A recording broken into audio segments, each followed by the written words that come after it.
Boa noite, queridos. A paz do Senhor Jesus. Quem está aqui feliz, feliz mesmo. Glória a Deus. Dá um abraço carinhoso, um abraço santo nessa pessoa que está ao seu lado. Diga, que bom que eu estou cultuando ao Senhor ao seu lado.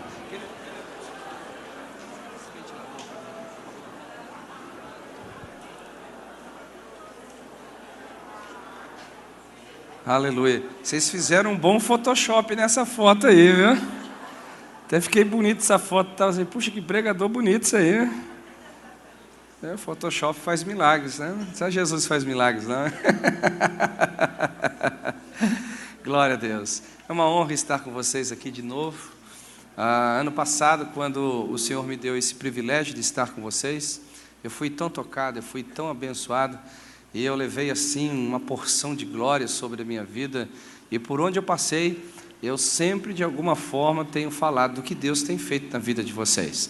E o quanto vocês são uma igreja referência, uma igreja que ama Jesus, ama pessoas, ama o Espírito Santo. E eu espero que tudo que Deus começou aqui seja só o começo de uma grande obra que Ele tem para realizar. Amém? Glória ao Senhor Jesus. E aqui estou de novo, né?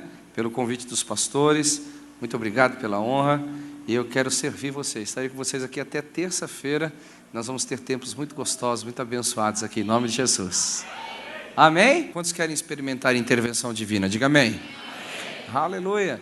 E a intervenção divina é algo extraordinário. Eu me lembro, né, que é uma das razões por que eu escrevi aquele livro, quando eu estava orando, intercedendo diante do Senhor, e eu estava lá, Deus, o Senhor precisa, Deus, o Senhor se move, Deus, o Senhor faz. E de repente o Espírito Santo me chamou a atenção e me perguntou, Marcelo, por que você gasta tanto tempo da sua oração tentando me convencer em trabalhar em teu favor? Eu falei, Deus, na realidade, eu aprendi assim. A minha vida inteira eu vi as pessoas orarem dessa forma. E Deus falou assim, não é que está errado, mas eu quero te levar a um nível mais profundo, eu quero que você entenda algumas verdades espirituais. E o Senhor começou a dizer assim, você não precisa me convencer em trabalhar em seu favor, eu sempre estarei disposto a trabalhar em teu favor. E Deus começou a me mostrar vários textos nas Escrituras que dizem respeito a essa verdade espiritual. E eu me lembro do texto ali, né, no Velho Testamento, quando fala a respeito assim, desde a antiguidade não se viu, nem com os olhos se viu, nem com o coração se percebeu, um Deus que trabalha a favor daqueles que nele esperam. Você espera em Deus aqui? Aleluia, então certamente Ele já está pronto para trabalhar em teu favor. Aleluia. Lembra daquele homem que estava sofrendo com a lepra? Ele perguntou para Jesus, Jesus, se você quiser, você me torna limpo. Que Jesus disse, eu quero. Então a vontade de Deus sempre será trabalhar em teu favor. A vontade de Deus sempre será operar na sua vida. Você não precisa convencer Deus a respeito disso. Mas pastor, o que eu faço então para experimentar a intervenção do Senhor? Você precisa aprender verdades espirituais. Você precisa aprender princípios espirituais que irão acessar o padrão de Deus, acessar o movimento dos céus na terra, onde eu falo bastante no livro sobre essas questões. Deixa eu só te dar uma palhinha aqui. A Bíblia fala no livro de Tiago, se está alguém alegre, o que ela tem que fazer? Cante louvores, é um princípio espiritual. E se está alguém triste, o que ela tem que fazer? Ore, é outro princípio espiritual. E se uma pessoa está enferma, o que tem que fazer? Chame os presbíteros da igreja, estes ungirão, farão a oração da fé, se o doente tiver cometido algum pecado, ele será perdoado, e então ele será curado. Então você observa ali, que as leis não podem mudar, quem está alegre cante louvores, então, quem está triste ore, quem está doente, né, vai ser ungido. Nós precisamos entender que existem princípios espirituais que acessam o poder de Deus. E no momento que você entra nessa dimensão do Senhor, nesta revelação da palavra, você vai ter a intervenção divina na sua vida, em qualquer área, seja na área financeira, seja na área familiar, seja na área ministerial, seja em qualquer área, você vai perceber a graça e o favor do Senhor. Então esse é um livro excepcional, que eu encorajo você ter ele na sua biblioteca, ter ele consigo, em nome de Jesus. E mais 2 encorajamentos rapidamente. É um livro muito bom para discipulado. Quem cuida bem de uma alma para o Senhor Jesus aqui, diga amém. Amém. Então, pensa num livro joia de você ler com o seu discípulo. Você pode ter um, você pode dar um para ele de presente. E ali, toda semana, vocês podem se reunirem e trabalhar um conceito, um valor espiritual do livro. Então, está lá e espero que você tenha o encorajamento de me honrar e abençoar a sua vida comprando esse material, em nome de Jesus. Amém? Muito bem, muito bem. Queridos, eu quero falar a respeito de algo muito interessante na vida do cristão. Eu quero falar sobre uma mentalidade vitoriosa. Eu quero falar a respeito daqueles que são mais do que vencedores. Eu quero trabalhar um pouquinho esse conceito, porque eu creio que o que o Senhor Jesus quer conosco a respeito de sermos avivados é de entendermos definitivamente a obra que o Senhor Jesus fez por nós na cruz do Calvário. Avivamento, ele é um assunto amplo. Avivamento é um assunto que eu diria como um oceano infinito para ser mergulhado. E dentre muitas características do avivamento, nós temos que entender o que o Senhor Jesus fez por nós na cruz do Calvário. A obra do Espírito Santo, ela sempre estará conectada em revelar Jesus e revelar a obra de Jesus em nossas vidas. Você tem que entender que o Pai enviou Jesus e Jesus revelou o Pai. Jesus enviou o Espírito e o Espírito revela Jesus. Nós nunca vamos conhecer Jesus sem a obra do Espírito. Nós nunca vamos conhecer Jesus sem a manifestação poderosa do Espírito Santo. Você tem que entender que no momento em que você aceitou o Senhor Jesus como o Senhor e Salvador da sua vida, isso não foi uma decisão meramente sua. Aliás, foi uma decisão influenciada pelo Espírito do Senhor.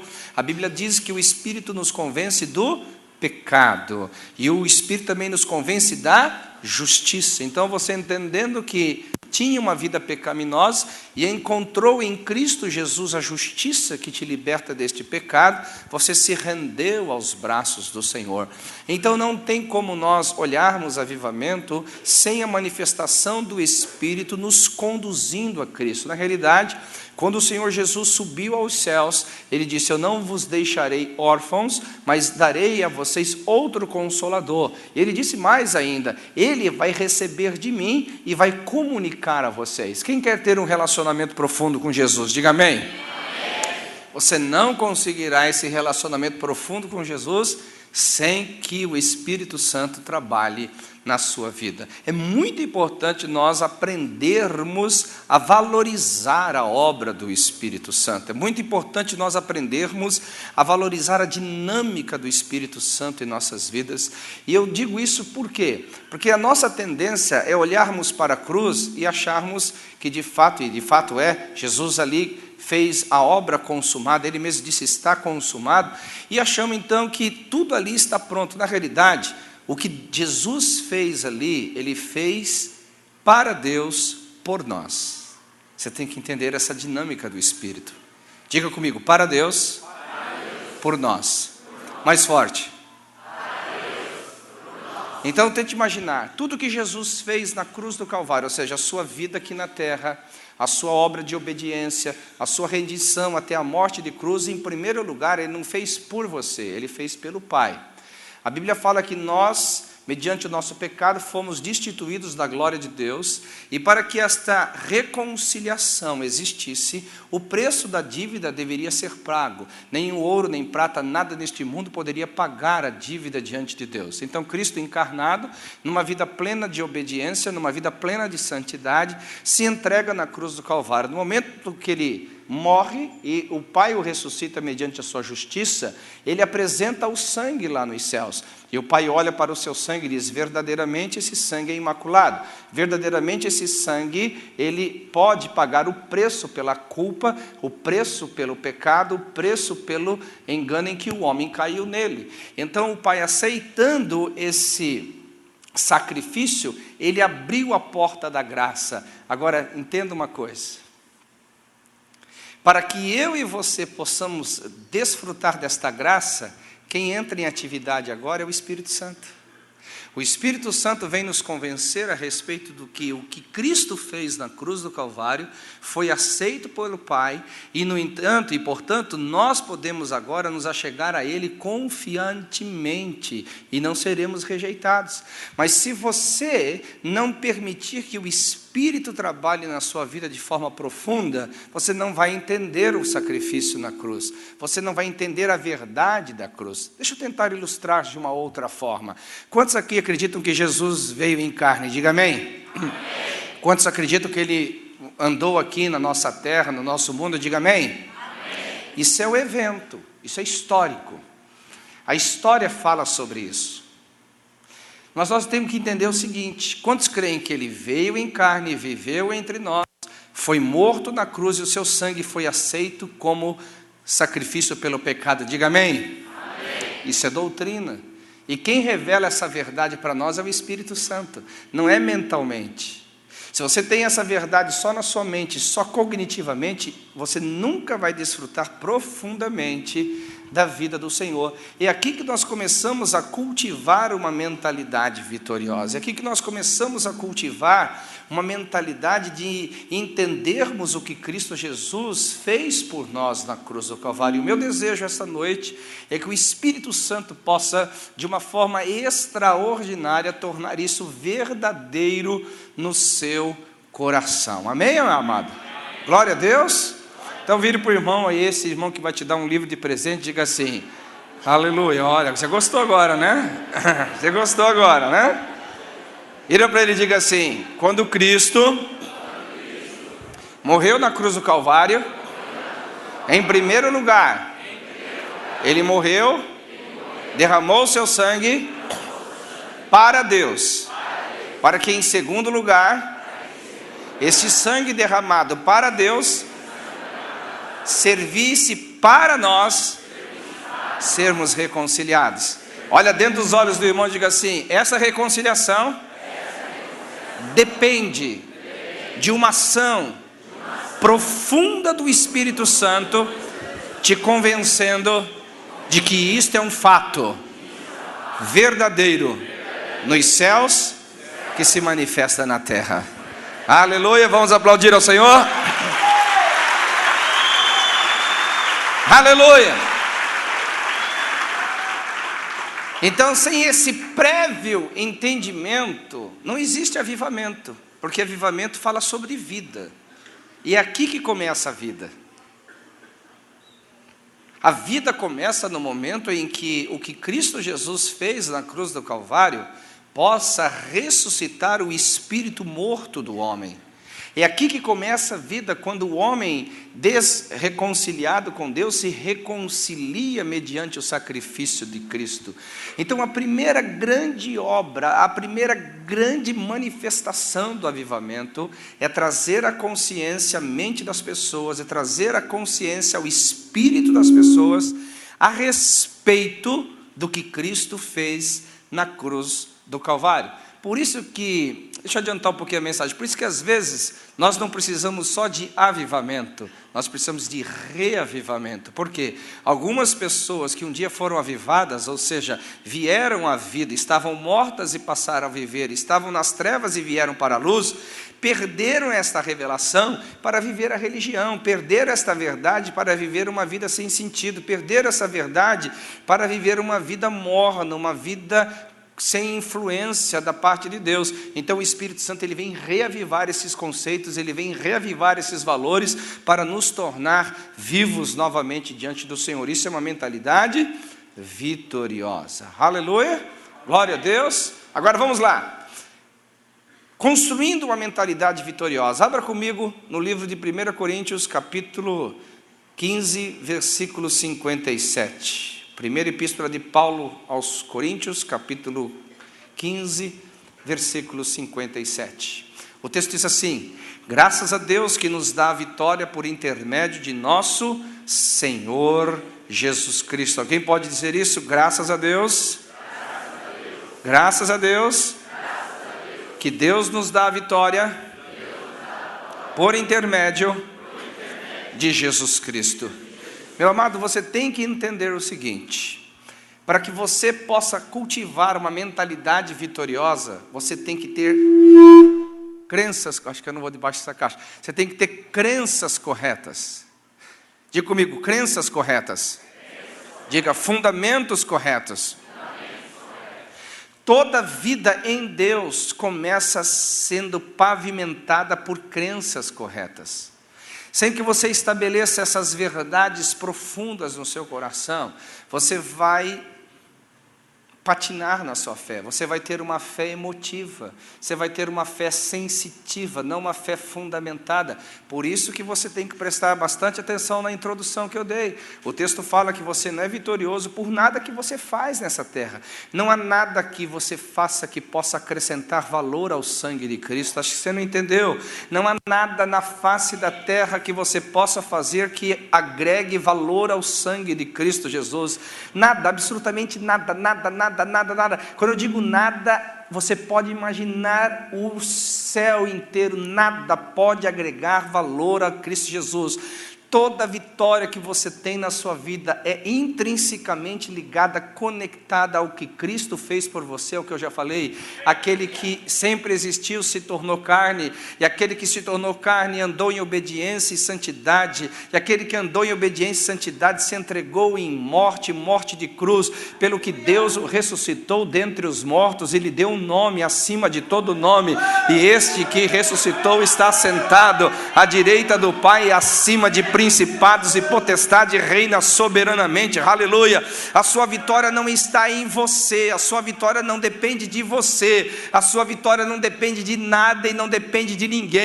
A vida vitoriosa, a mentalidade vitoriosa depende da revelação que você tem a respeito do que Cristo fez na cruz do Calvário, a respeito do que você entende o que significa o sacrifício dele na cruz do Calvário. As suas emoções não podem te tornar vacilante nisso, os homens não podem te colocar em dúvidas, sistema algum pode tirar isso do seu coração. Eu estou bem certo que eu tenho uma vitória garantida, uma vitória determinada pelo Pai, mediante o sacrifício de Cristo na cruz do Calvário, aleluia!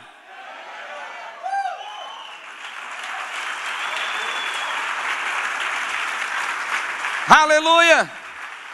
Diga bem forte, não há nada que eu possa fazer que me torne mais do que vitorioso, senão viver a vida mais do que vitoriosa, dada por Cristo, gratuitamente, por sua vida, seu sacrifício, sua ressurreição e sua ascensão. Alguém pode dar um brado de vitória aqui?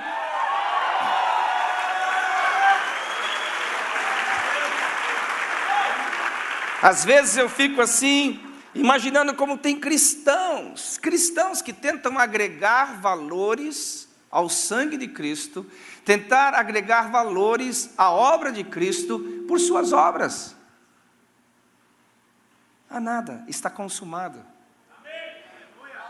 Está consumado.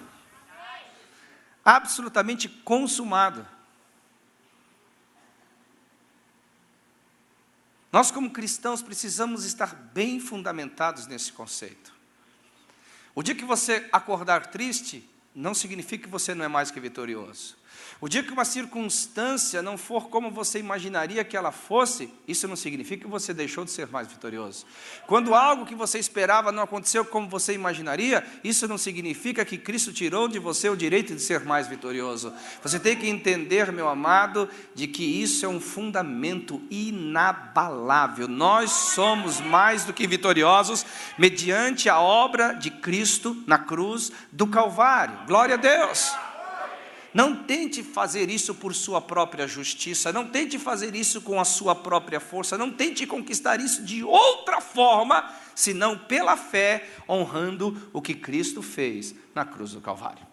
Agora, nós precisamos o quê? Para chegar nessa dimensão, o Espírito Santo tem que trabalhar dentro de nós, porque a maioria de nós, independente se nascemos ou não dentro de uma igreja, nós não trazemos para a vida cristã pensamentos corretos que corroboram, ou seja, que testificam com o que Cristo fez na cruz. Infelizmente, nós temos pensamentos equivocados, pensamentos que nos atrapalham viver isso. Eu vou contar uma experiência pessoal, eu espero não ofender ninguém, porque eu estou falando de mim. Então, se você se sentir ofendido, se sinta ofendido por mim, que eu estou falando de mim, amém? Amém? Eu me lembro que eu estava orando um dia, e eu estava ali clamando a Deus, e buscando a Deus, e buscando a Deus, e buscando a Deus. Eu estava muito feliz com a minha vida de oração. Aliás, assim, eu não cheguei à perfeição, e nem cheguei aonde eu gostaria de chegar. Mas a minha vida de oração é uma vida boa, eu tenho uma vida legal de oração, tenho uma vida muito jóia de oração. Mas um dia o Espírito Santo falou comigo assim: Marcelo, eu estou sondando seu coração, e eu quero que você entenda o seguinte, tem algumas coisas erradas que eu quero alinhar aí dentro. Falei: Deus, mas o que está errado na minha oração? Deus falou assim: não são poucas as vezes que eu vi você entrar na minha presença, e você entrar na minha presença como quem se tornaria vitorioso por causa da sua oração. Eu falei assim: é verdade. Eu sempre imaginei que nós somos vitoriosos pela oração que fazemos. Aí Deus falou assim: você está errado.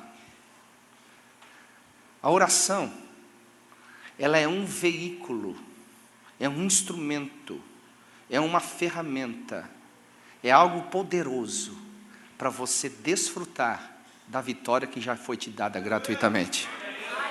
Não inverta esses valores. Se você orar ou deixar de orar, isso não vai abalar o que Cristo fez na cruz do Calvário.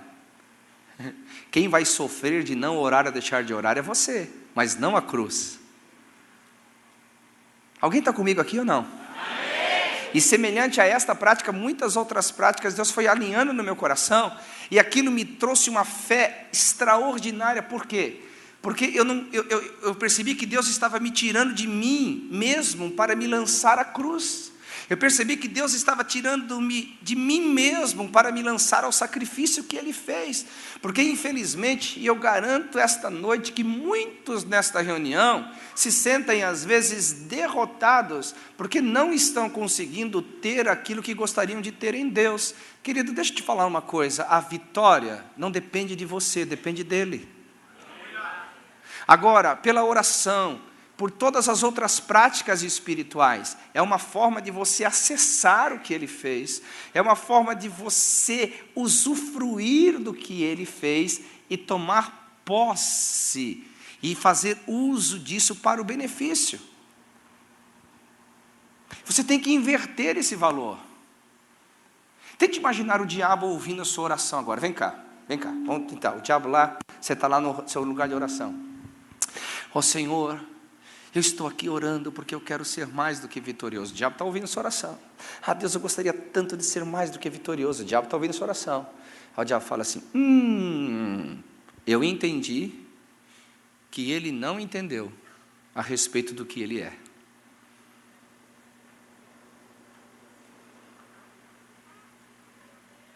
Aí o que o diabo vai fazer? Ele vai começar a lançar todos os tipos de situações para tentar provar que você está numa luta para ser vitorioso ainda. E na realidade você tem que entender o seguinte: você tem que, quando você orar, falar assim: Pai, te dou graças porque eu sou mais do que vitorioso. Não depende de mim, não depende de nada que eu faça, depende do que o Senhor já fez na cruz do Calvário, aleluia. Eu estou aqui com meus joelhos dobrados em primeiro lugar para te dar graças e louvor, porque o que o Senhor fez na cruz é suficiente e não preciso agregar valor algum à cruz, aleluia. Eu não preciso colocar nenhum adereço à cruz, aleluia. Eu não preciso colocar nenhum valor agregado ao sangue de Cristo, aleluia. Eu simplesmente me dobro em oração dizendo: eu estou muito feliz em ter revelado, em ter o teu Espírito ter revelado a mim o poder dessa cruz, o poder desse sangue, o poder desse sacrifício, aleluia. E eu estou aqui para, por meio da oração, usar o poder da graça, o poder da vida, o poder da vitória que o Senhor já me deu. Você agora inverte os valores, você inverte a forma de lidar com a vida cristã. Você não está ali mais agora para ter, você está ali agora porque você é. Não, você não está entendendo. Você não vai mais orar para ter vitória, você vai orar porque você é vitorioso. Não, você não está entendendo. Não, você está começando a entender. Você não vai orar agora ou fazer qualquer outra coisa para ser.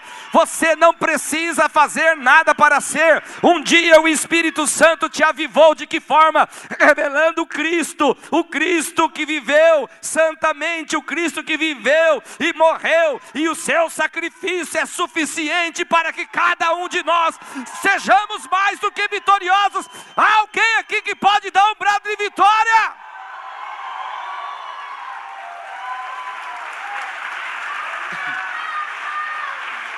Posicionamento. Tenta imaginar o meu filho me trazendo uns biscoitos, o meu filho sentando no meu colo, me acariciando, o meu filho me beijando e me abraçando, e eu perguntasse para ele, eu tenho 2 filhos, eles são gêmeos, Christian, né? Por que você está me fazendo isso? Sabe, papai, por meio disso eu queria que você me aceitasse mais como filho. Sabe o que vai fazer com ele? Eu ia dar umas boas sentadas nele. Não, estou brincando. Eu ia falar assim, mas por que você está com essa sua identidade tão ferida? Você não precisa fazer nada para ser o meu filho, você já é o meu filho. Agora, muito obrigado, porque por intermédio de você trazer uma água, você trazer um biscoito para mim, você me fazer um carinho, você entra num ambiente de intimidade, porque nem todo filho tem intimidade. Muitos filhos que têm o direito da intimidade não usam esse direito da intimidade. Aí que você vai usar a oração, aí que você vai usar todas as demais práticas espirituais para quê? Para gozar da intimidade. Mas não para ser. Não para ser. Não para ser. Alguém está comigo aqui? Não para ser. Alguém está comigo aqui e está concordando? Diga amém.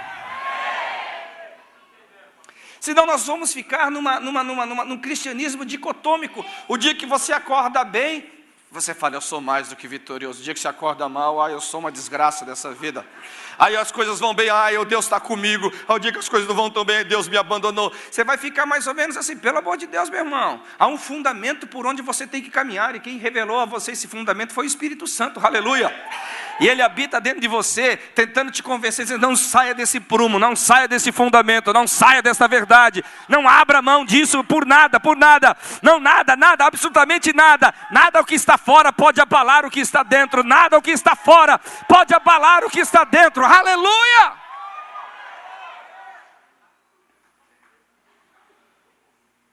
Aleluia!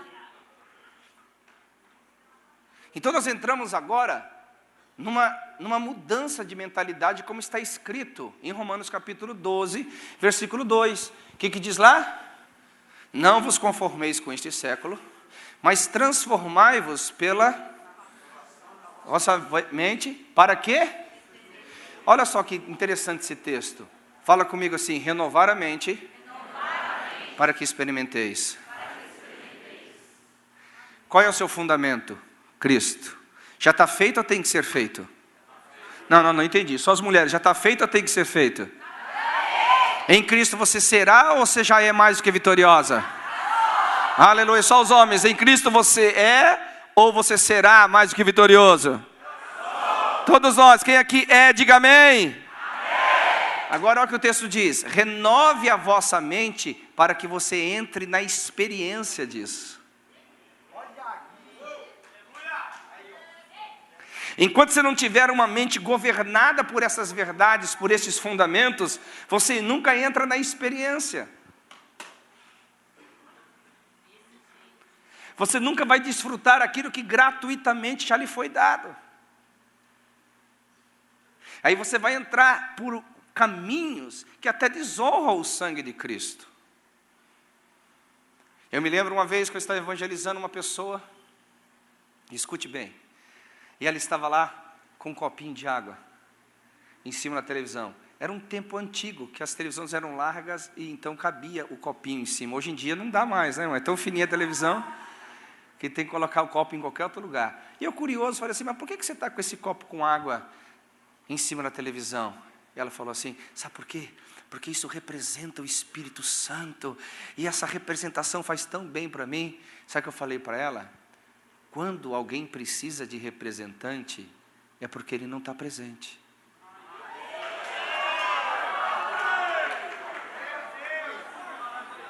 Você tem que parar para pensar um pouquinho, você tem que renovar a sua mentalidade, meu amado, para ver se de fato você não está tentando ser aquilo que você já é, por adereços cristãos evangélicos, que tem às vezes uma mística, e que tem às vezes uma aparência de religiosidade, mas no fundo está negando o poder da cruz, no fundo está negando o poder do sacrifício, no fundo está negando o que Cristo fez por nós. Alguém está aqui e pode dar um amém essa noite? Aleluia! Isso é avivamento. Quando nós formos avivados nessas questões, quando isso estiver interiorizado, eu chamo isso a corporificação da verdade, isso estiver encarnado em você, você vai viver uma vida plena de avivamento. Renovação da mente. Renovação da mente. E quando você entra nesse processo de renovação da mente, o que você tem que fazer? Vá comigo para 2 Coríntios capítulo 10, a partir do versículo 3, vamos até o versículo 5. Quantos estão sendo edificados na palavra aqui? Diga amém. Amém. Aleluia. Olha só o que diz o texto. Porque embora andando na carne, quem anda na carne aqui, diga amém. Ó, tem um monte de alma penada então aqui. Todos nós estamos na carne, irmão, né? Todos nós estamos na carne, né? Nós não estamos praticando as obras da carne, mas você está andando na carne, isso não é uma assombração, espero que isso não seja, amém? Então eu vou exorcizar você essa noite aqui, né? Embora andando na carne, o que diz o texto aqui? Nós não militamos segundo a carne, ou seja, ainda que nós estejamos sujeitos a esse corpo natural, carnal, a nossa forma de lidar com a vida não é carnal. Por quê? Porque nós já fomos governados por verdades espirituais que dominam o nosso interior e que determinam um comportamento. Está comigo aqui ou não? Aleluia, segue adiante. Diz assim: pois as armas da nossa milícia não são o quê? Carnais, mas elas são poderosas em quem? Em Deus. Agora, que arma que é poderosa em Deus? O que você pode entender isso? A única grande arma poderosa em Deus é o poder do sacrifício de Cristo. Você não tem como se achegar em Deus senão pelo poder do sangue derramado. Você não pode chegar diante de Deus e reivindicar qualquer outra coisa que não seja o quê? Que não seja o quê? O que já foi estabelecido. Por exemplo, vamos lá, guarde esse texto aqui, deixa aberto aí. Quando Jesus Cristo, antes do seu sacrifício na cruz do Calvário, foi tentado pelo diabo, onde que ele se fundamentou na sua vitória contra Satanás? Ele se fundamentou na palavra. Por 3 vezes a tentação veio, por 3 vezes ele usou a palavra. Os fundamentos estabelecidos. E é isso que nós devemos entender. Quando você chega diante de Deus, ou seja, quais são as armas da nossa milícia? Não são o quê? Carnais, ou seja, elas não estão baseadas em nós, não estão baseadas em nossa justiça, não está baseado no que eu propriamente faço. Armas quer dizer um instrumento que eu faço uso. Então, quando você faz uso, por exemplo, da oração ou qualquer outra prática espiritual que tem por princípio honrar o que Cristo fez na cruz do Calvário, isso se torna uma arma poderosa na mão de Deus. Aleluia! Alguém está comigo aqui ou não? Agora, se você tentar usar até o próprio nome de Deus com coisas que são carnais, Deus não vai poder honrar. E eu vou te usar um texto bíblico para te provar sobre isso. Existia um sacerdote no Velho Testamento chamado Eli. Ele tinha 2 filhos, Ofni e Finéias. Em inúmeras ocasiões, a arca da aliança havia sido levada para a batalha e os inimigos haviam sido derrotados. Vocês concordam comigo ou não? Mas você percebeu que naquele dia, Deus se deu a aparente derrota, mas não honrou os filhos de Eli, Ofni e Finéias? Porque ainda que eles tivessem usado a arma certa, eles estavam baseados em conceitos errados.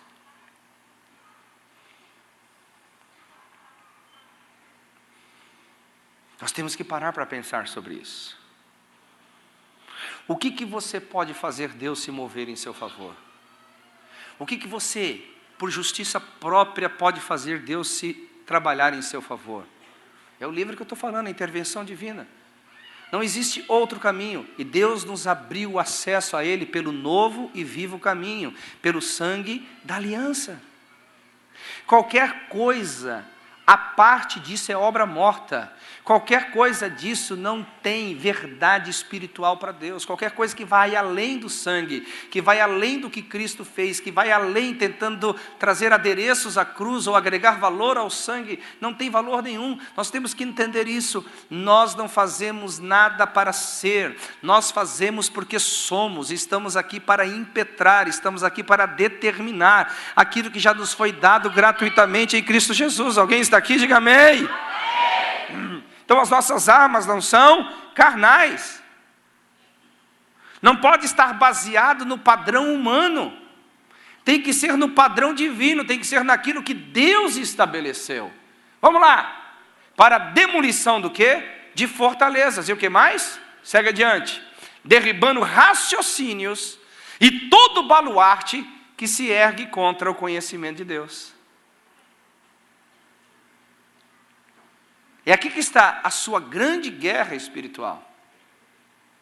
A sua grande batalha espiritual está em você tirar todo o padrão carnal de relacionamento com Deus, todo padrão fundamentado no homem, todo padrão fundamentado em questões meramente humanas, e tomar cativo o seu pensamento para onde? Para o fundamento correto.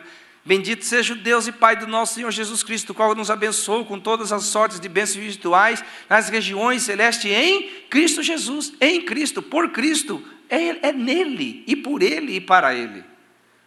Você tem que tomar cativo qualquer pensamento, você tem que tomar cativo qualquer insinuação carnal, que por acaso tente te levar a acreditar que é por você que a vitória é garantida. É por Ele. Tomando cativos pensamentos, destruindo linhas de raciocínios que são como fortalezas, e destruindo esses baluartes que vão contra o conhecimento de Deus. E quem é que pode fazer isso? Somente o Espírito Santo. Somente o Espírito Santo.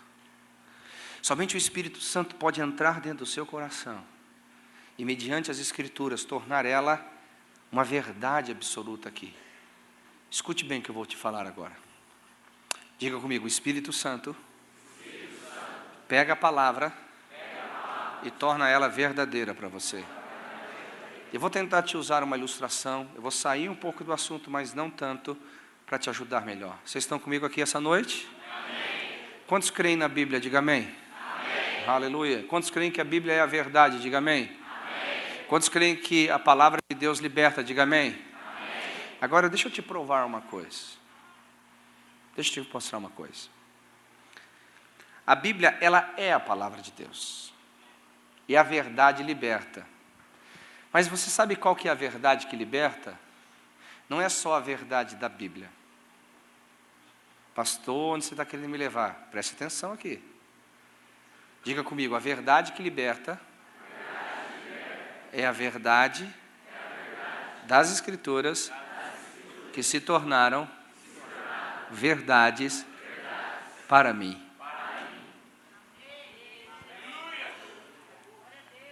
Enquanto a verdade foi só uma verdade bíblica, ela não vai ter poder nenhum sobre a sua vida. Ela não vai ter poder de transformação. Ela não vai ter poder de libertação. Quantos creem que Jesus salva? Diga amém. Amém. Isso é uma verdade absoluta para você? Amém. Mas não é para o muçulmano. Não é, nem por isso a verdade deixa de ser verdadeira. Ou seja, essa verdade não está operando nele.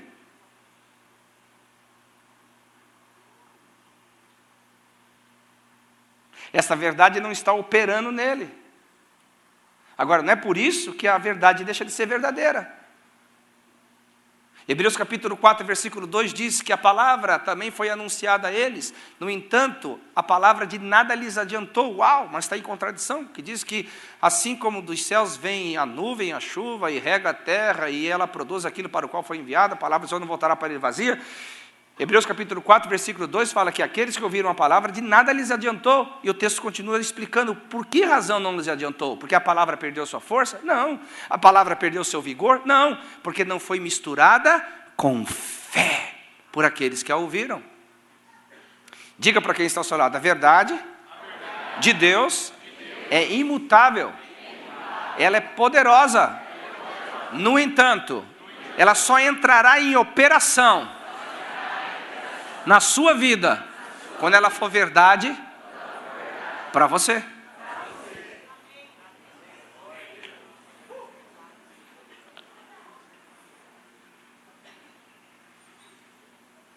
E aqui que você tem que permitir que o Espírito Santo trabalhe. E aqui que você tem que permitir que o Espírito Santo trabalhe para tornar essas verdades cada vez mais vivas no seu coração, para tornar essas verdades cada vez mais absolutas no seu coração. É mais ou menos assim. Quando tem uma geladeira que funciona mesmo, não está quebrada, diga amém. Ops, você passou, a gente tem que orar aqui, porque o negócio está meio ruim aqui. A gente está com geladeira queimada pelo jeito aí, né?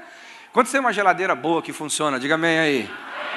Então você pega uma forminha de gelo. Estou indo assim lá para a antiguidade, porque eu sei que a maioria de vocês já tem aquela geladeira que nem sabe que existe forminha mais, o gelo já sai na porta e tal, né?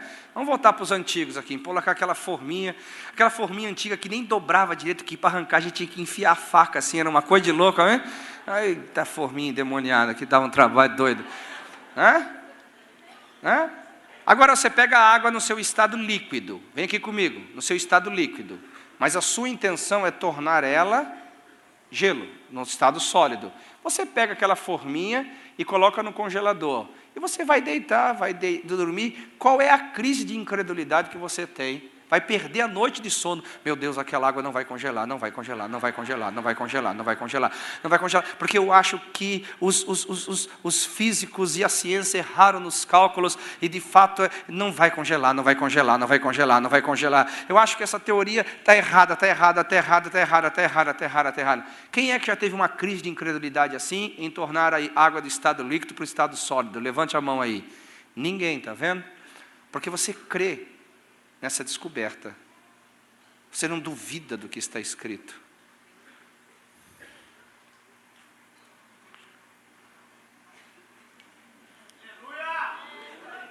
Por isso que você pratica sem crise, porque você pratica sem nenhuma dúvida, você pratica, você vai dar resultado e ponto final. Eu vou pôr lá a água no estado líquido, vai virar estado sólido e ponto final e acabou. Você não vai duvidar da física. Quantos concordam comigo? Diga amém.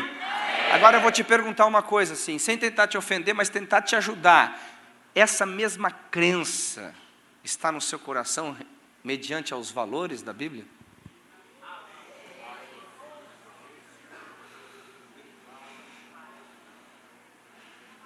Você corporificou, por isso que você entrou na prática. Se você duvidasse que era perda de tempo colocar a água no seu estado líquido, no congelador para se tornar estado sólido, você não perderia o seu tempo, porque você acredita nessa lei, você vai e pratica. A mesma coisa é isso, por isso que eu digo, uma mentalidade vitoriosa não é alimentada antes do que você ter fundamentos corretos. Diga comigo, fundamentos corretos. Fundamentos corretos, diga fundamentos corretos. Aleluia. O que dizem os homens ser, o que dizem os homens ser eu. Uns dizem que você é Elias, outros dizem que você é Jeremias, outros dizem que você é um dos profetas. Jesus não deu nem bola para isso, não deu nem bola para isso. E Jesus perguntou para eles, e vocês, o que vocês pensam de mim? Então Pedro se levanta e diz, tu és o Cristo, o Filho do Deus vivo. Jesus, uau, aleluia, Pedro, não foi carne e sangue quem tu revelou. Agora, isso não é o mais importante. O mais importante foi a declaração que Jesus fez depois, sobre esta revelação, de quem eu sou, eu edificarei a minha igreja.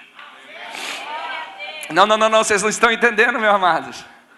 Sobre esta revelação, Pedro, sobre esta revelação, A minha igreja vai estar estabelecida em mim quando ela entender quem eu sou, quando ela entender o que eu fiz, quando ela entender o que eu posso, quando ela entender a minha verdadeira missão na terra. A minha igreja, que as portas do inferno não prevalecerá contra ela. É uma igreja com revelação, é uma igreja com revelação, é uma igreja com revelação, é uma igreja com entendimento. Aleluia! Você pode dar um glória mais forte aqui?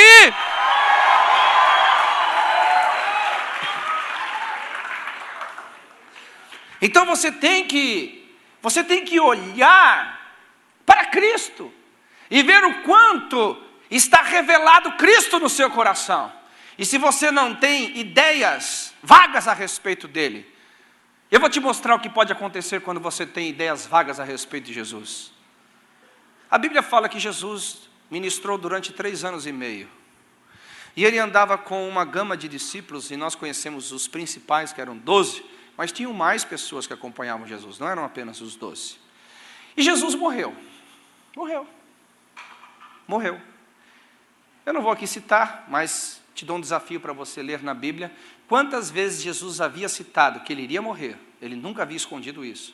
E quantas vezes ele havia citado que ele também ressuscitaria? Várias vezes. Você lê em casa para depois descobrir quantas vezes Jesus fala sobre isso. Mas aquela verdade de Jesus dizer que ele iria morrer, iria ressuscitar, não foi uma verdade que pôde governar Cleopas e o seu amigo de caminhada. Porque o que aconteceu quando Jesus morreu? Ao invés deles irem para a Galileia e esperar Jesus, que ele havia dito, quando eu ressuscitar eu vou encontrar vocês lá, o que eles fizeram? Eles pegaram o caminho errado, totalmente contrário, e foram para onde? Emaús. Foram para onde? Foram para onde? Agora preste atenção no que vocês vão ouvir. Enquanto eles caminhavam em direção a Emaús, olha o que estava dentro do coração. Realmente esse é o 3º dia daquele a quem nós imaginávamos que seria o libertador de Israel. Deixa eu só parar aqui. Qual foi o momento da história que o Senhor Jesus Cristo havia dito que iria libertar Israel da opressão dos romanos? Nunca. Eles tiraram aquilo da própria cabeça. Isso é sofisma. Isso são fortalezas, linhas de raciocínio que não se alinham com o propósito de Deus. E quando você se fundamenta em linhas de raciocínio que não se fundamentam ao propósito de Deus, quando vier situações que talvez você não entenda de imediato, ao invés de você ir na direção correta, você vai na direção errada.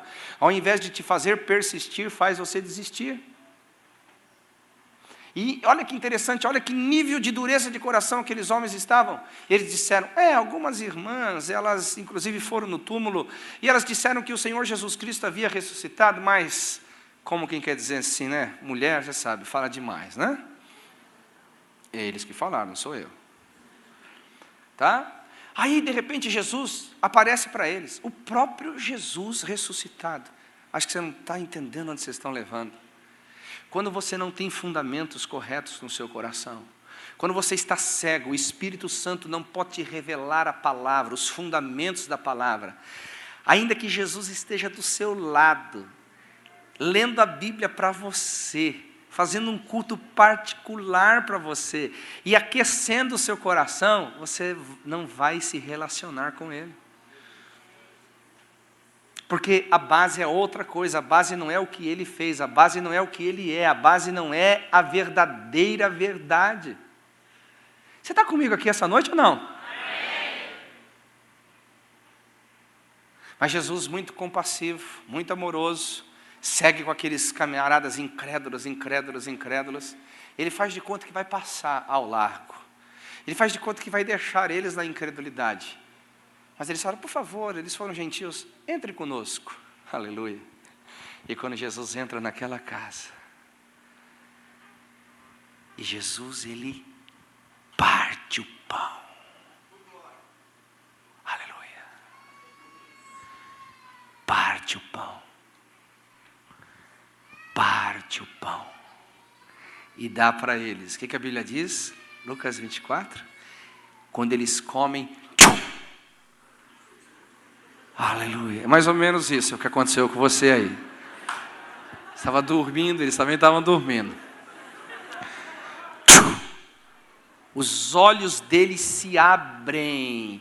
O pão significa revelação, o pão significa se alimentar do que é puro, se alimentar do que é verdadeiro, se alimentar daquilo que está em linha com o padrão dos céus. Você percebe que imediatamente eles fazem meia volta e retrocedem da caminhada equivocada que estavam fazendo, e agora vão em direção ao que Jesus havia dito para se encontrar com ele. Amados, nós precisamos entender que a obra do Espírito Santo em nós, ela é muito mais do que meramente questões sensitivas, o quanto seu cabelo vai arrepiar, o quanto você vai pular, o quanto você vai dançar, o quanto você vai cair, o quanto você vai voar, o quanto você vai chorar, o quanto você vai correr. Isso tudo é importante, e não tem pregador no Brasil, eu desafio que consiga crer mais do que eu nessas manifestações. Eu creio demais nisso, mas você tem que entender que a principal obra do Espírito Santo, acima de todas as coisas, é revelar Cristo, é formar Cristo, é tornar Cristo tão verdadeiro para você, é tornar a verdade dele tão absoluta dentro de você, é fazer com que você seja inabalável na sua caminhada, e aleluia, siga adiante para o prêmio, para a soberana vocação do seu chamado. Você precisa disso, você precisa comer desse pão, dessa palavra revelada, e ser colocado nos fundamentos corretos, aleluia. Aquele que fez a boa obra por nós foi Cristo, aquele que consumou a boa obra por nós foi Cristo, aquele que pagou o preço pelo pecado foi Cristo, aquele que nos tornou mais do que vitorioso é Cristo, e a nossa vida está nele, e por ele nós vivemos, e não dependemos de qualquer outra coisa. Alguém crê comigo? Dê um brado de vitória, aleluia.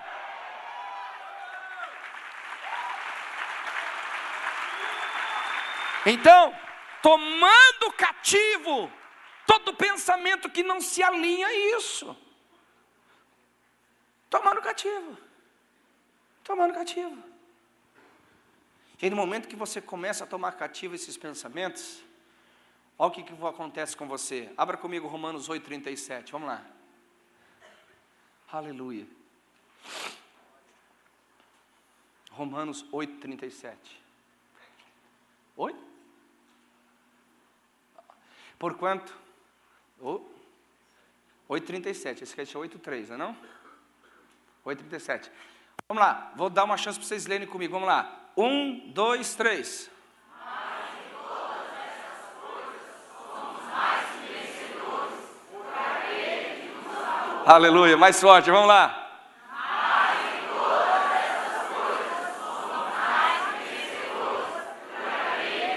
Aleluia, pegue na mão do seu irmão e dê bem alto, vamos lá. 1, 2, 3. Mas em todas estas coisas somos mais que vencedores por aquele que nos amou. Aleluia, aleluia. Preste atenção. Quer aplaudir? Aplauda mesmo, Senhor, aplauda forte.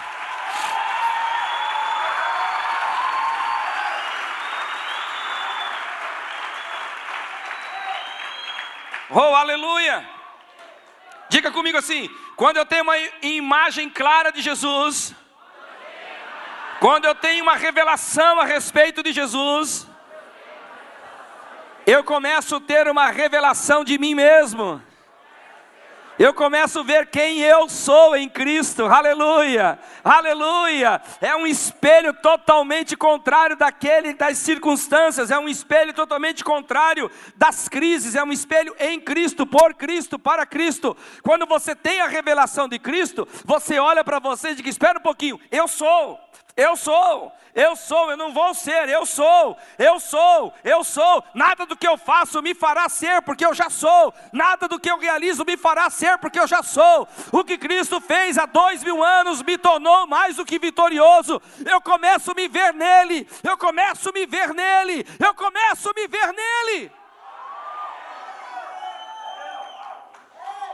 Aqui eu chamo a segunda grande libertação do homem.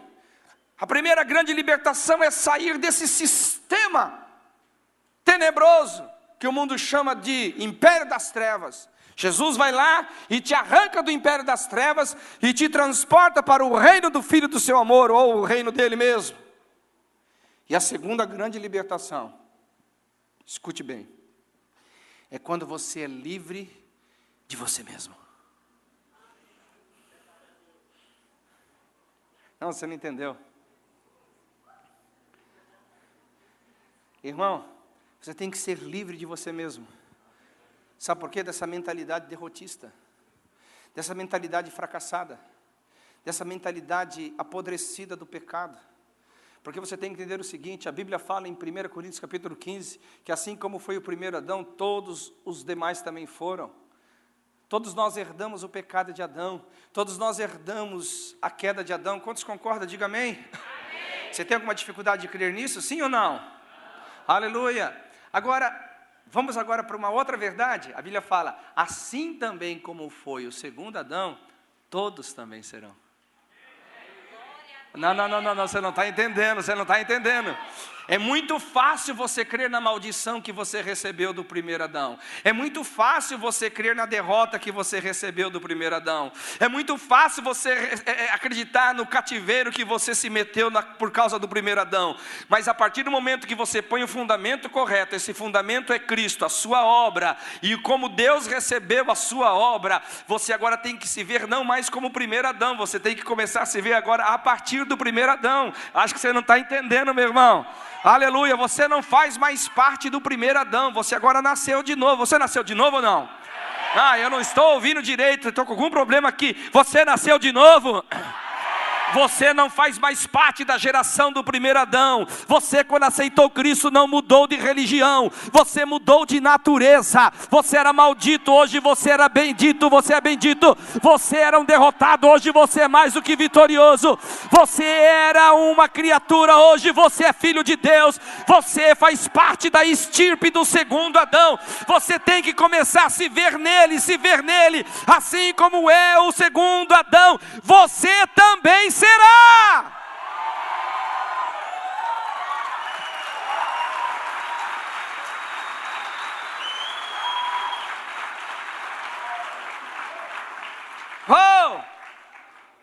Você tem que ter essa imagem de você. Porque todo mundo pensa que o cristianismo é só uma prática religiosa. Não. Cristianismo é uma mudança de natureza.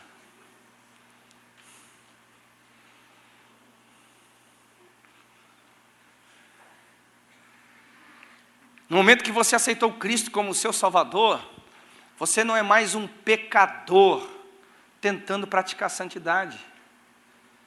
Você agora é um santo lutando contra o pecado. Não, você não está entendendo, meu irmão. Você não está entendendo.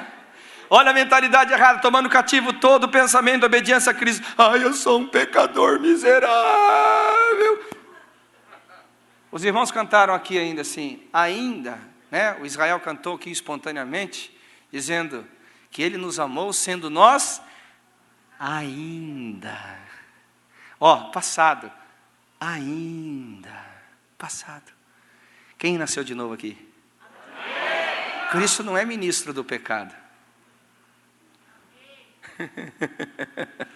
Nenhuma condenação há para aqueles que estão em Cristo Jesus, porque a lei do Espírito de vida me libertou da lei do pecado, me libertou.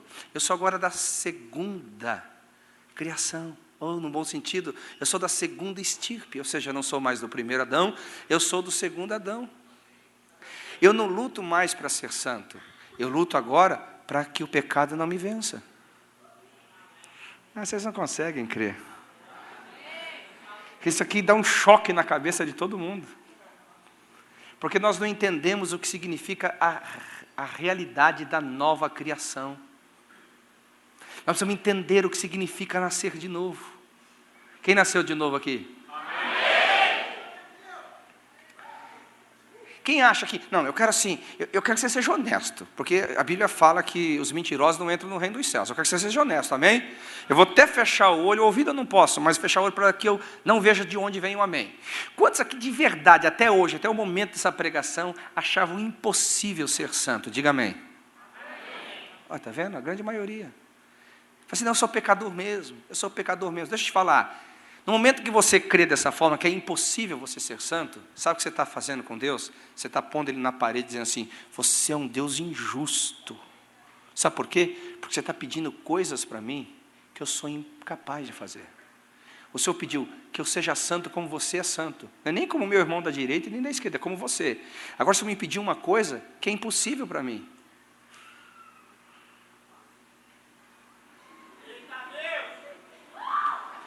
Tomando cativo todo pensamento, tomando cativo todo pensamento. Vamos lá, vai, cata esse pensamento aqui, aleluia. Oh, glória a Deus! Quem nasceu de novo aqui, diga amém. Você não é mais pecador, meu amado. Você é um santo, você tem uma nova natureza para andar em vitória contra o pecado. Pastor, não vou pecar mais? Não é isso que eu estou falando.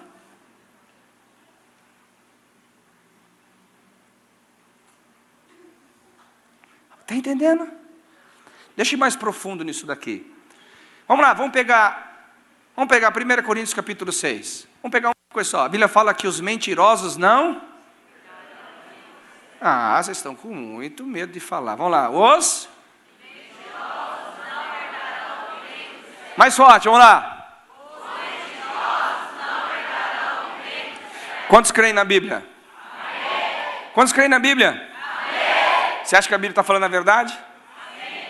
Então vamos imaginar lá, se chegar lá um mentiroso, lá no céu, para Deus falar assim, sabe Deus, o Senhor falou que os mentirosos não entrariam no reino dos céus, mas eu nunca consegui me libertar da mentira, porque eu sempre acreditei, e até me ensinaram que eu não tenho poder contra o pecado, eu não posso vencer o pecado, então por favor, como é que você pode me condenar de uma coisa que eu não tinha força para vencê-lo? Como que Deus vai te condenar de algo que você não pode andar em vitória? Me explica. Você percebe como a nossa mentalidade, ela contradiz contra o fundamento que é Cristo, ela contradiz contra a obra de Cristo na cruz. Deus, se Ele soubesse que era impossível você não andar em vitória contra a mentira, Ele não poderia exigir isso de você.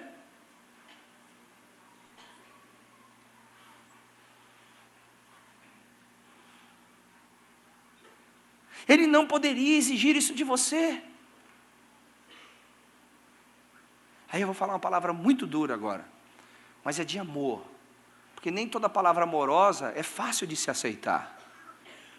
Uma pessoa, por exemplo, que ela está 5, 10, 15, 20 anos dentro de uma igreja, e ela tem a prática da mentira, ela chama isso de fraqueza. Isso não é fraqueza, isso aí é falta de mudança de natureza.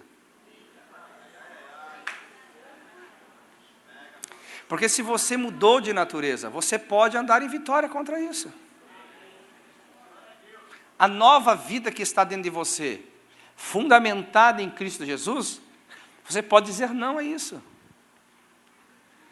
Ai, pastor, a tentação é muito forte. Espera um pouquinho. E a Bíblia, o que ela diz?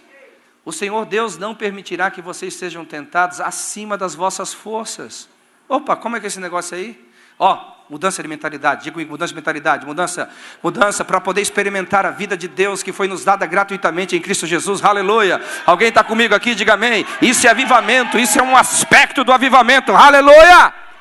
Glória a Deus. Mas pastor, eu caí. É porque aqui fora estava muito tentado. Irmão, ninguém cai por nada aqui fora. Não tem nada aqui fora que possa derrubar você. Nada. Não existe nada aqui fora que possa derrubar você no pecado. O que diz Tiago? Que nós somos atraídos e engodados pelas concupiscências, ou seja, por desejos que estão dentro de nós. Você não cai pelo que está fora, você cai pelo que está dentro.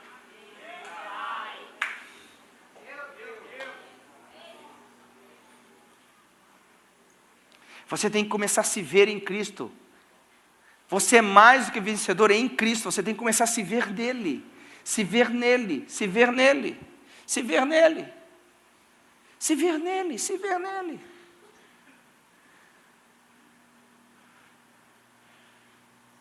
Se ver nele.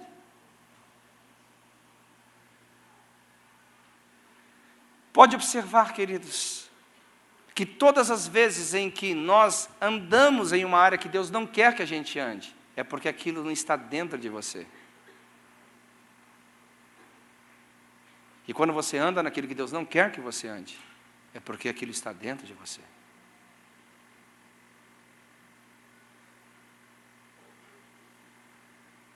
Eu poderia usar muitos exemplos aqui. Muitos exemplos. Vou olhar para esse lindo pastor que me recebeu hoje. Amém? Bonito, hein? Você tem uns pastores bonitos. É Valdomir Santiago. É verdade, eu sabia mesmo. Só falta o chapéu. Eu estava sabendo uma semelhança assim, mas não sabia a quem associar. É o Valdomir Santiago, olha lá. Mistério profundo. Vem cá. Vamos lá, com todo respeito. Posso brincar com você? Se colocar aqui ninguém está vendo, tá? Aqui um monte de dinheiro aqui para você, uns 2 milhões de dólares, ninguém está vendo. Você sabe que não é teu, mas se você pegar e pôr no bolso também, ninguém vai saber também.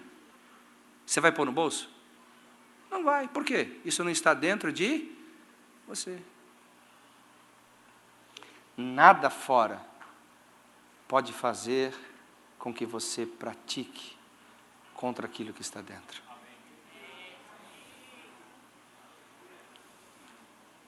Agora aí que entra o diabo. O que o diabo faz? O diabo está de olho na gente, ó. O diabo está de olho na gente. Vem cá, por quê? Quem está comigo aqui? Diga amém. Amém. O diabo está com olho na gente. Vou usar exemplo de Eva para explicar por que o diabo está de olho na gente.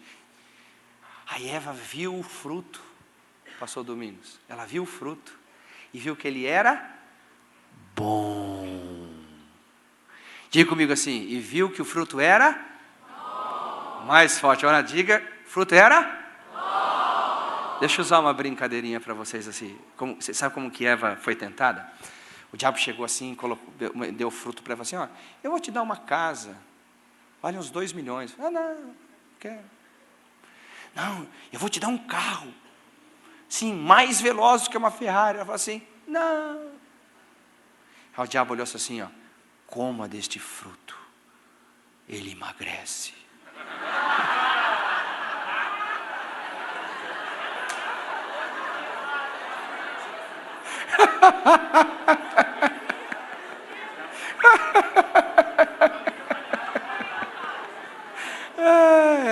Vem comigo aqui, irmão. Vem comigo aqui. Repita comigo. E viu ela que era?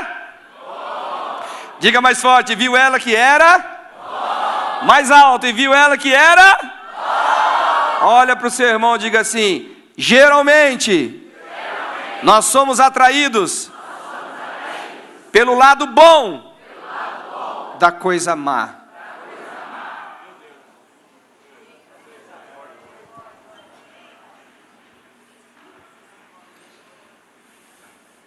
Se você não tem um fundamento dentro de você, se você não tem uma verdade dentro de você, que mesmo aquilo parecendo bom aos seus olhos, a verdade diz, é mal, é mal, é mal, eu não quero isso, isso te dá força para resistir. E aqui eu vou explicar uma coisa muito forte para vocês essa noite. Eu estou empolgado para ensinar vocês hoje. Aleluia! Presta atenção no que eu falei. Se você não tem um fundamento dentro de você, para olhar para algo que lhe pareça bom, agradável, que lhe te dá aquilo que você quer, mas aqui dentro a voz diz, o fundamento diz, não!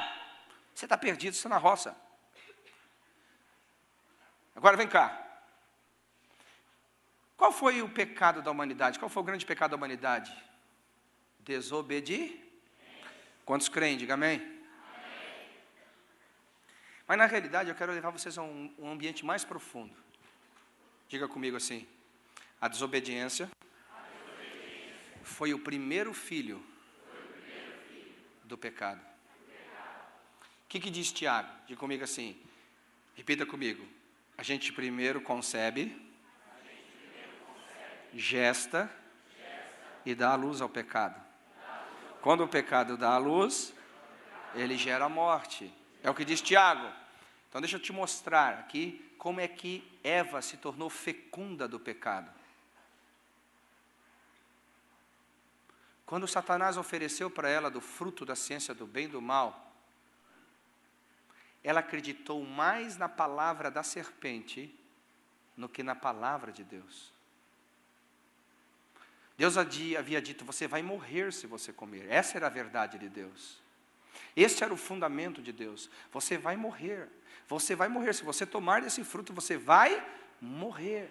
Mas a serpente ofereceu para ela com algum glamour o fruto, em que ela deu mais crédito ao que a serpente disse, certamente não morrerás, mas serás igual a Deus. Então ela não foi movida pela verdade de Deus, ela foi movida pela mentira da serpente. Por isso que avivamento, ele precisa passar por essas expressões, ele precisa passar por esse processo de fundamentação dentro de nós, queridos, para que nós não sejamos como um joguete, nós não sejamos sacudidos como quem é um menino lançado ao vento. Eu vou levar vocês um pouquinho mais profundo. Fala para mim, qual foi a maldição da serpente? Rastejarás sobre o seu ventre, e comerás o quê? Pó da terra. Rastejarás sobre o seu ventre, e comerás o quê? Pó da terra. Você acha que Deus estava falando com a serpente mesmo? Você acha que a serpente tinha cobra, ela saia correndo igual o Usain Bolt? Talvez você acredite, será que ela tinha asa? Tudo bem, você pode acreditar. Mas a Bíblia fala que a antiga serpente é Satanás. Ali havia uma guerra espiritual muito grande. Então, Deus estava falando para Satanás, você vai comer pó. E agora te fazer uma outra pergunta, qual foi a maldição do homem? Tu és pó, e ao pó tornarás. Por que o homem voltou ao pó? Porque ele perdeu a palavra. Ele perdeu a revelação da palavra. Ele perdeu a instrução de Deus dentro dele. No mundo espiritual, um homem, quando ele não anda pela revelação da palavra, pela verdade em Cristo, ele é como pó.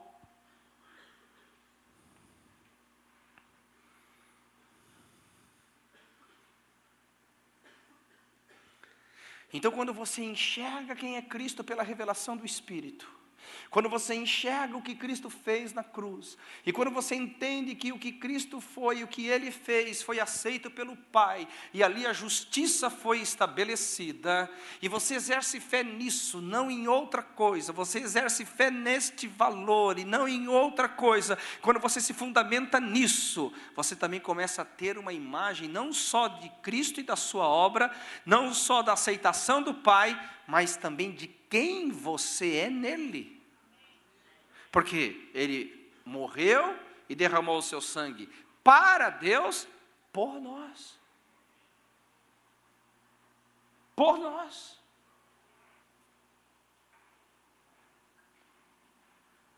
Nós precisamos ter essa revelação. Nós precisamos ter esse entendimento. Eu quero terminar com o que eu vou falar agora.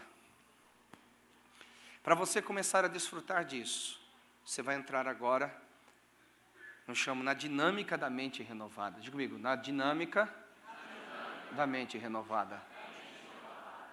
Abra aqui na Bíblia, Efésios capítulo 1, versículo 3, por gentileza. Efésios capítulo 1, versículo 3. Bendito seja o Deus e Pai de nosso Senhor Jesus Cristo, o qual nos abençoou com todas as sortes e bênçãos espirituais nas regiões celestes em Cristo Jesus. Quantos querem ser abençoados aqui? Diga amém. Oh, meu Deus, deixa eu ler novamente. Bendito seja o Deus e Pai de nosso Senhor Jesus Cristo, o qual nos abençoou com todas as sortes e bênçãos espirituais nas regiões celestiais em Cristo Jesus. Amém. Quantos querem ser aqui abençoados? Diga amém. Oh, irmãos, deixa eu ler novamente. Bendito seja o Deus e Pai de nosso Senhor Jesus Cristo, o qual nos abençoou com todas as sortes e bênçãos espirituais nas regiões celestiais em Cristo Jesus. Quantos querem ser abençoados aqui? Diga amém. Oh, meu Deus do céu, eu vou ler novamente. Bendito seja o Deus e Pai do nosso Senhor Jesus Cristo, o qual nos abençoou, o qual nos abençoou, o qual nos abençoou, o qual nos abençoou, o qual nos abençoou, o qual nos abençoou, o qual nos abençoou, o qual nos abençoou. Aleluia, aleluia. Você não tem que lutar para ser abençoado, você já é abençoado. Aleluia. Chacoalhe o seu irmão aí, diga: você não tem que lutar para ser abençoado, você já é abençoado. Viva, viva abençoadamente. Aleluia.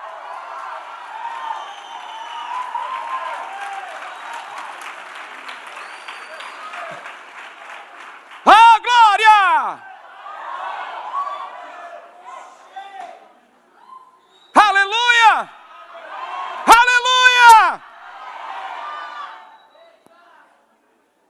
Agora, pastor, por que eu não vejo essas bênçãos manifestadas na minha vida? Aí que entra todas as práticas espirituais. Porque onde é que estão essas bênçãos que Deus nos deu? Não está no mundo carnal. Está onde? Nas regiões espirituais. Aí que você usa as práticas espirituais, como eu falei, oração. Então você não entra na região espiritual para ser, você entra lá para usufruir. Você não entendeu, você não entendeu. Aleluia. Diga para o seu irmão assim: pare de entrar nas regiões espirituais para ser abençoado. Pare de entrar nas regiões espirituais para ser vitorioso. Entra lá com as práticas espirituais, alinhado com a verdade de Deus, para usufruir de tudo aquilo que Deus te deu, tudo. Isso é a fé que se apropria, isto é a fé que se apropria, esta é a fé que Deus quer ver no seu coração, é esse tipo de coração avivado que Deus quer ver, é esse tipo de igreja que Deus quer ver, que diga: eu creio no sacrifício de Cristo, eu não preciso fazer mais nada, Ele é suficientemente capaz e poderoso para me dar todas as coisas dele. Aleluia! Aleluia!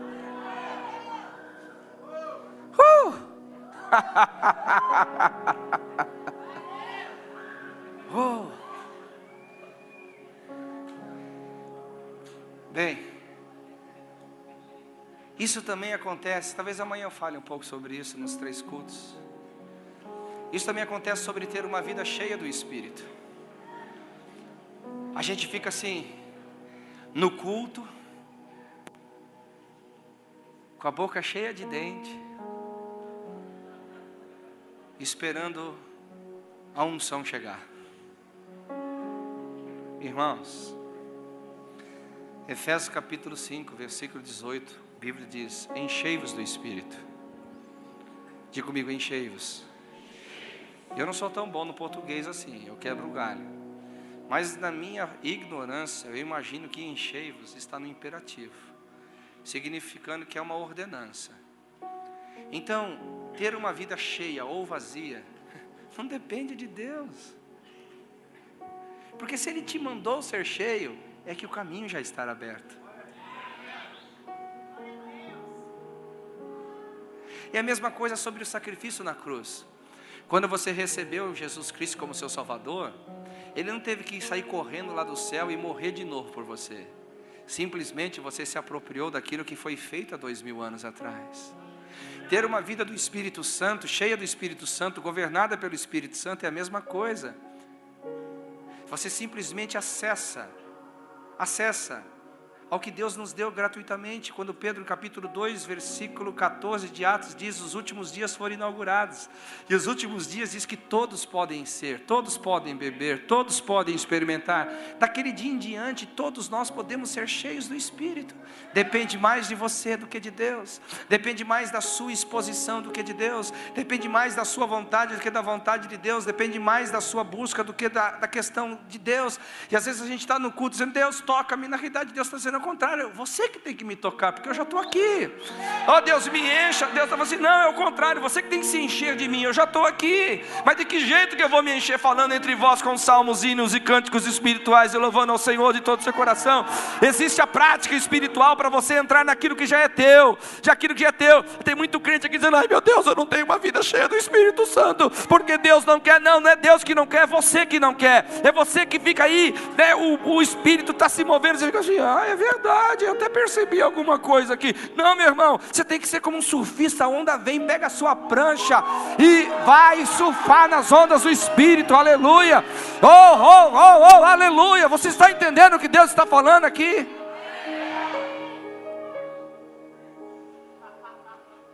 É isso aí, é isso aí. A Bíblia fala que Deus nos deu o Espírito sem medida. Não tem mais porção dobrada, triplicada, quintuplicada no Novo Testamento. O Espírito foi nos dado sem medida. Todos podem entrar nesse oceano sem medida. Sem medida. Basta você entender. Basta você entender. Basta você entender.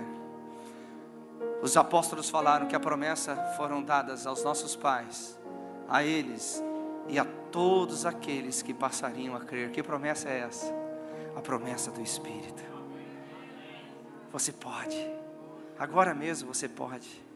Agora mesmo você pode orar em línguas. Agora mesmo você pode fluir no Espírito. Agora mesmo você pode beber do Espírito. Agora, porque Deus já está aqui. Ele já está aqui. Ele não vai vir aqui. Ele já está aqui. Ele já está aqui. Ele já está aqui. Oh, Ele já está aqui. Depende mais de você. Depende mais de você. Mais de você. Aleluia. Qualquer pessoa nesse auditório que entender que Jesus Cristo morreu por ele e pagou um preço que ela não pudesse pagar, ela pode acessar imediatamente esse sacrifício da cruz, aleluia. Qualquer pessoa doente nesse auditório pode entrar agora debaixo das pisaduras de Cristo e receber a sua cura, porque por suas pisaduras você foi curado, aleluia. Qualquer pessoa que pudesse chegar a Deus, poderá vir a Ele e Ele jamais lançará fora. Você tem que entender que nós vivemos num mundo em que Deus já estabeleceu, não existe nada mais para estabelecer. Você tem que entrar como filho, você tem que entrar e gozar disso, e desfrutar disso com liberdade, liberdade, liberdade, liberdade, liberdade. Será que alguém aqui está se sentindo livre em Deus? Aleluia. Então fique no seu lugar e vamos nos embriagar dele, e vamos ser possuídos mais dele, e vamos ser totalmente tomados dele. Oh, aleluia. Aonde estão aqui os esfomeados, os fominhas, os embriagados, os homens que querem mais de Deus? Aleluia. Vamos adorá-lo, vamos adorá-lo.